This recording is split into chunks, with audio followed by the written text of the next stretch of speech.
Thank you very much. And I'm very happy to be here, and I would like to thank you for the organizers for being able to use this time with you and share my understanding about technology and dementia. When we talk about innovations, we quite often think about that it is something which is related to technology. But during these days here, I have to say that I have the best innovations I've heard about here are not technological, they are social. For example, dementia friends and that sort of things. My point of view to technology is actually coming from the ethics, even though I've been involved in researching and developing technologies to support people with dementia for some years. And my basic question here is, how can technology support good life of people with dementia? So what is good life for them? That is the basic question ethic makes. And what kind of role technology can have here? Here in the previous presentation we saw lovely design, and we could really see that was something which really framed good life for those people who live and shape that environment by living there. My point of view on ethics and technology and dementia are coming from the ethical concepts, of course, dignity, but then also agency, which here I mean with the agency that the person has possibilities to think and act and express oneself. And also about justice, fairness, and autonomy and safety, and a right to get help and care when needed. So the technologies I'm talking about here have some relevance from these points of view. So first of all, I'd like to raise this issue, which we have heard here, especially in the colleagues from Sweden have presented interesting aspects about technology and from the point of view of people with mild cognitive impairment and mild dementia. And I have to say that the findings in our studies are in a very same line. So people have problems with everyday technologies already in rather early onset with dementia. And of course it depends on what sort of technologies we talk about, what kind of previous experiences they have there. But from the point of view of ethics, technology and dementia come together.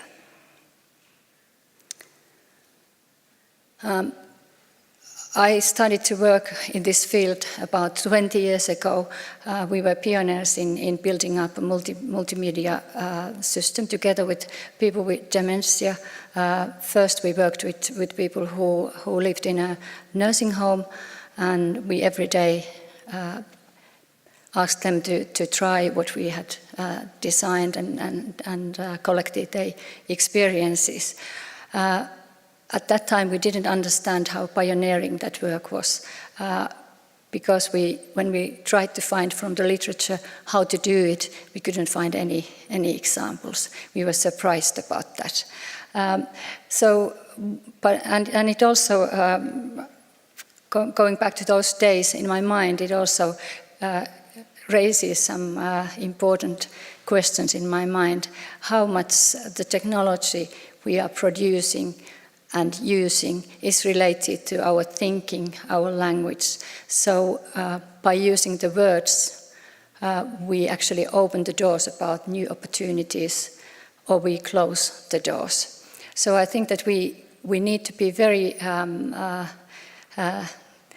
we need to pay quite a lot of attention to find out what is our angle when we try to find whether technology can help or not, whether we focus on disabilities or whether we focus on abilities and the agency of the person. The answers are very different. I hope to be able to give you some examples later on.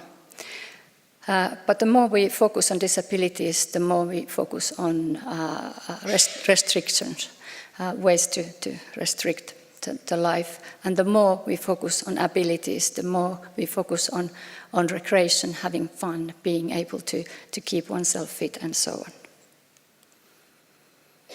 on.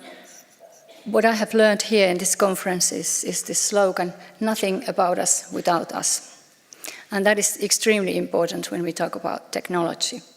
I did a review some years ago. What I found out was quite surprising. I collected systematically all the papers which were intervention studies in which they used technology. There were not too many studies, but another thing which I was surprised was that there were only a couple of studies where people with dementia were really real research informants. During this conference, I have learned that this has changed, and I'm very happy about it, because I think that this really is true. If you design technology without the users, then it's very likely that you'll fail. There are some ethnographical studies about actually this matter, and I'm sure that if you look through the technologies which have failed in a way that they are not in use, I mean, we have many prototypes which are not in use, you may find that this is one of the reasons for that. But we still lack knowledge about how different people with dementia experience the environment, including technology. We are in the very beginning of this kind of studies altogether, so far more needs to be done here. And we also need to design, to try to figure out what are the best methods of doing this. And again, here in this conference, I have learned a lot from people with dementia, how innovative they have been in trying to collect their own experiences and pass them to service planners. And in this case, I think the same can be done with the technology developers. And what is important as well is that we really need different research methodologies here. We need different data. We need to be able to analyze, for example, visual data, which is actually quite complicated from the researcher point of view. Oh dear. So. If we look at technology from the point of view of people living with individuals with dementia, we can clearly say that accessibility, especially cognitive accessibility, but also physical accessibility, that is the key, that is the core, that is the basis. If we work towards accessibility design for all, we can achieve quite a lot. But the more advanced the dementia is, the more important it is that the person gets also assistive technologies which are individually tailored. But these assistive technologies, they work better of course, in an accessible environment, as we actually saw in the presentation before, in those clips from that new housing services. So my message for you, the first one is promote accessibility. That is the key. And especially remember the cognitive accessibility. Think about it, what it is, what it means in our services, for example, what it means in our environment. In this conference we heard a presentation about grocery store and experiences people with dementia have about going to a grocery store. So that is a very important information with what this kind of studies can provide for us. We need to be more specific. What are the aspects of cognitive accessibility, especially from the point of view of people with dementia? And how we can get more knowledge about it. We can get it by asking people who live with dementia. And this leads us to to the issues which are very much related to everyday technology, everyday environments we all use. If accessibility is the sort of like the basis, what is the role of dementia-specific technologies? I would like to repeat, they can be beneficial if accessibility is included. There is increasing evidence about the potential of dementia-specific solutions. This field is, compared to many other fields on dementia research, this is going rather slowly, but it is going all the time. And the evidence is really showing us that there are potential in using also dementia-specific technologies. And the studies emphasize, they have many differences, but there are some things which are similar. They emphasize that you need to assess individual needs carefully, and you need to have technologies which are flexible so you can individually tailor the solutions. It is very important to train or let the people get used to that technology, let them to use their previous experiences about technology in learning to use the new technology. And that the technology needs to be reliable, it needs to be feasible. So this has never, I mean, you can never overemphasize this fact. So I will present to you 4 examples very shortly. I mean, there are all sorts of devices, and I decided not to go through long lists and showing you this and that. I'd rather show you 4 cases, and then we can discuss about them from the point of view of ethics. The first one is being able to go outdoors alone. We have more and more research coming in which tells us that keeping yourself physically fit is extremely important. How can you do it? You have to go out. How you can connect with other people? You have to go out.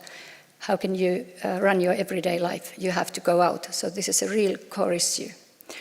I'm very happy to say that the studies which include the perspectives of people with dementia are actually very positive. They have shown that the use of GPS services can increase the feeling of freedom in moving outdoors in people with dementia and also decrease the concern of family members. So this is kind of a win-win situation. But of course, it works only if the person is ready to use GPS. Better sleep. This is another example which is very important from the point of view of good life. You need to be able to sleep. So we know that day and night rhythm disorders are common in Alzheimer's disease. They cause tiredness and mental ill-being. This is what several studies show us. It is a burden for the person and the family. Several studies have shown that if you use bright light before to noon, it can improve the length of continuous sleep and support day and night rhythm. So very simple, plug and play technology, so to say. Technology we can buy from every shop nearly nowadays. Third promising example I'd like to present to you is entertainment and reminiscence.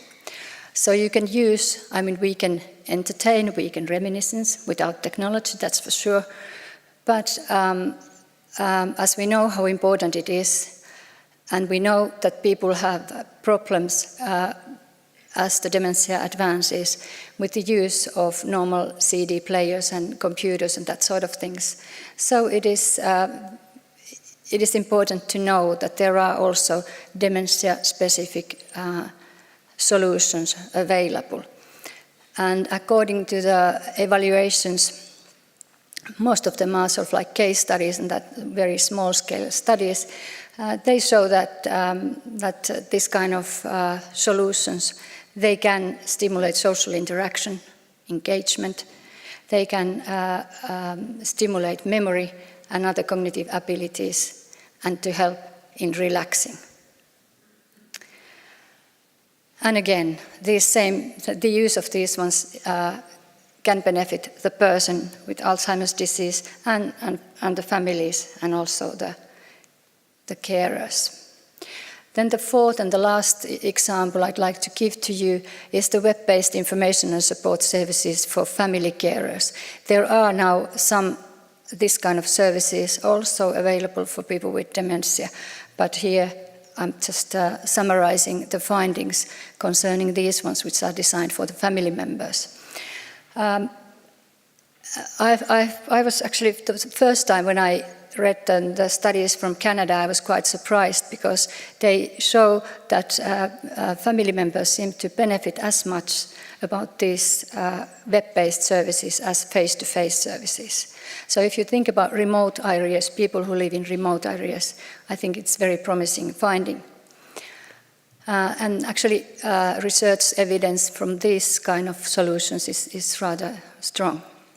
But again, of course, the content needs to be following the needs of family carers.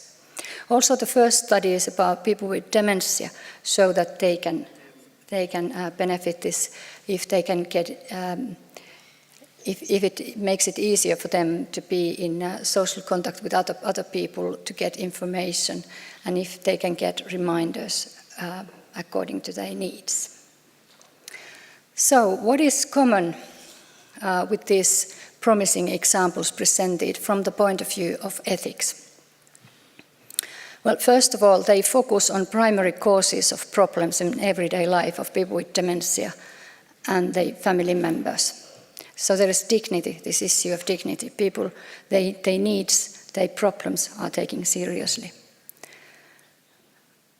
Second one, they improve the agency and functioning of the people with dementia. So there is this aspect of autonomy and beneficence. So people benefit from this. They also ensure that help and care are received when needed. So there is this safety issue. This is regarding to the GPS, for example. Some of them are intrusive, and this is one of the issues which is mostly discussed when we talk about ethics and dementia. They are intrusive, but at the same time they promote autonomy, and that's very important. So you should never use intrusive technology without promotion of autonomy or other sides of good life. So, my conclusion is that what we lack mostly is justice. So we have lack of fairness. That is the main problem. According to several studies, again and again, they show that there's lack of knowledge about existing supportive technologies and services. People don't know about it. People who need it, professionals, don't know about them.